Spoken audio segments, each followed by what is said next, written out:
Téléphone maison. Simon à la caisse. Renault choisit Google. SOS imminent. Fait dodo. Mardi 8 novembre 2022. Gilles Dounès. Benjamin Vincent. La quotidienne iWeek, épisode 274. Bonjour à tous. iOS enregistre-t-il à votre insu le moindre clic que vous effectuez sur l'App Store en ligne, où la pub est désormais nettement plus présente? Deux développeurs qui sont aussi chercheurs en sécurité informatique viennent de mettre en évidence qu'iOS envoie à Apple un fichier de log avec chacun de vos mouvements sur l'Apple Store. Le tout est effectué en temps réel via un fichier JSON. Ce suivi aurait commencé avec iOS 14.6 et on se souvient qu'un mois plus tôt, avec iOS 14.5, Apple avait inauguré la transparence de suivi des apps qui a fortement réduit la capacité pour les entreprises tierces de vous suivre, justement. Alors Gilles, est-ce qu'on est en présence d'une affaire, voire d'un scandale ? Un scandale, je sais pas, une affaire, sûrement un raté mémorable, ça, sans aucun doute. On est au moment où toutes les autorités anti-trust, anti-abus de position dominante de la planète s'intéressent au cas d'Apple et d'iOS, et ils ne trouvent rien de mieux à faire que de se mettre dans cette position complètement intenable avec des règles pour les concurrents et des règles qui s'appliquent à eux-mêmes. Je vois pas comment ils peuvent s'en sortir. Alors il faut se souvenir que il y a un an et demi à peu près, en mai 2021, ils avaient débauché Antonio Garcia Martinez, qui était un ancien responsable de la publicité chez Facebook et qui avait fait ensuite un peu carrière justement dans ce secteur de la publicité en ligne. Et c'est typiquement une pratique qu'on retrouve chez Facebook. Alors, est-ce que c'était vraiment l'erreur de casting à ne pas commettre, ou est-ce qu'il y a un plan plus général chez Apple ? Pour des gens qui sont à ce point à cheval sur le respect de la vie privée, pour moi, ils ont été roulés dans la farine. C'est une erreur.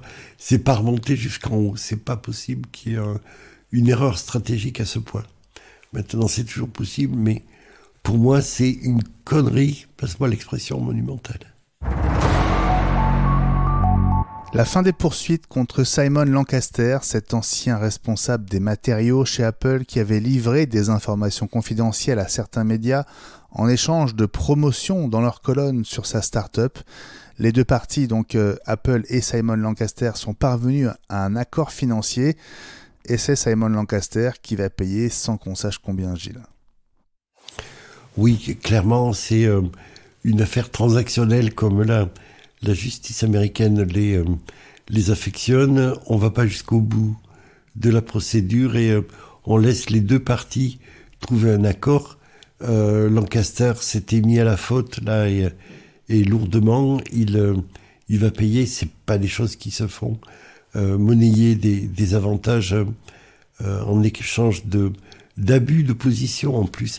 C'était pas des choses qui étaient de sa responsabilité, mais d'autres secteurs autour, et il a abusé de son ancienneté pour les obtenir. C'est pas loyal vis-à-vis d'une société quelle qu'elle soit. Combien ça peut lui coûter cette plaisanterie ?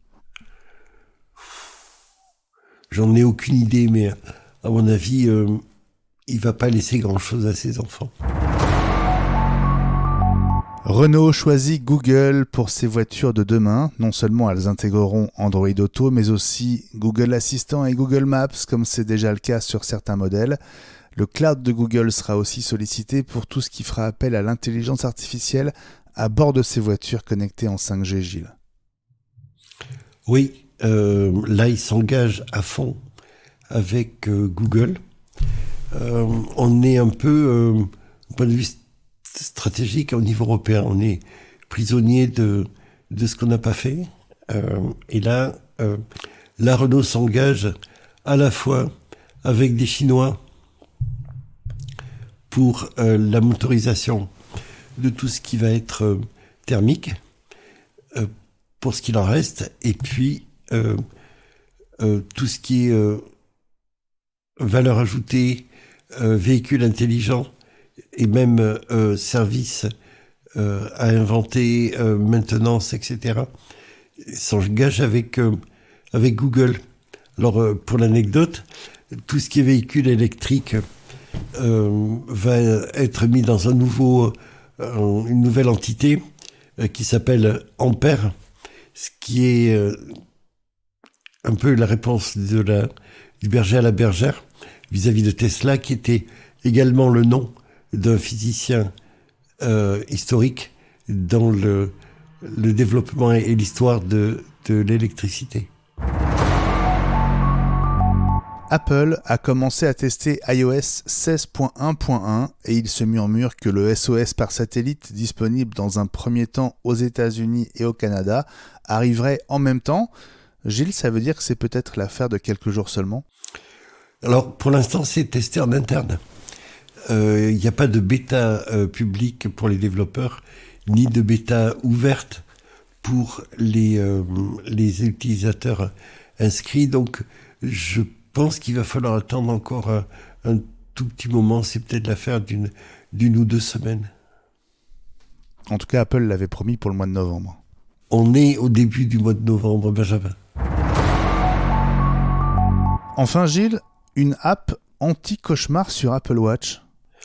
Oui, c'est une app qui s'appelle Nightwear et qui utilise les fonctions de détection de mouvement, le gyroscope, la mesure du rythme cardiaque pour déterminer quand est-ce que le porteur, l'utilisateur, est en phase de sommeil paradoxal, en particulier quand il est en train de rêver et plus spécifiquement quand il est en train de faire un cauchemar. Et à ce moment-là, il y a un tout petit retour haptique de la part de la montre qui va sortir le dormeur de son rêve, de son cauchemar, sans le réveiller. Ce qui est quelque chose de gênant quand on se réveille au milieu de la nuit en ayant fait un cauchemar et avec le sentiment d'avoir ce truc de stress. Alors pourquoi c'est utile ? Parce que ça va aider à lutter contre le syndrome de stress post-traumatique et donner une meilleure qualité de sommeil. Le rêve, pour tous les mammifères, on le savait, mais on sait que maintenant de plus en plus, la plupart des vertébrés rêvent et le rêve a une fonction de fixation des apprentissages et d'élimination des contenus traumatiques qui ont pu se produire pendant la journée ou les 2-3 jours avant. Et dans le syndrome de test post-traumatique, cette fonction-là est mise en échec et le sujet va revivre sans arrêt ces expériences-là sans pouvoir s'en débarrasser, sans pouvoir les dépasser. On a vu ça dans le cinéma américain à de multiples reprises. Et là, les vétérans en particulier font état d'une qualité de sommeil retrouvée au-delà de 50%.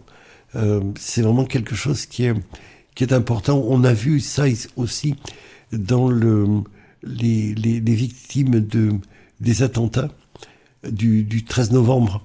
Et d'une façon générale, quand il y a ce qu'on appelle une expérience de mort imminente, les victimes de viols, d'accidents, d'attentats, les vétérans qui ont été confrontés à des situations extrêmement périlleuses font ce type de cauchemar et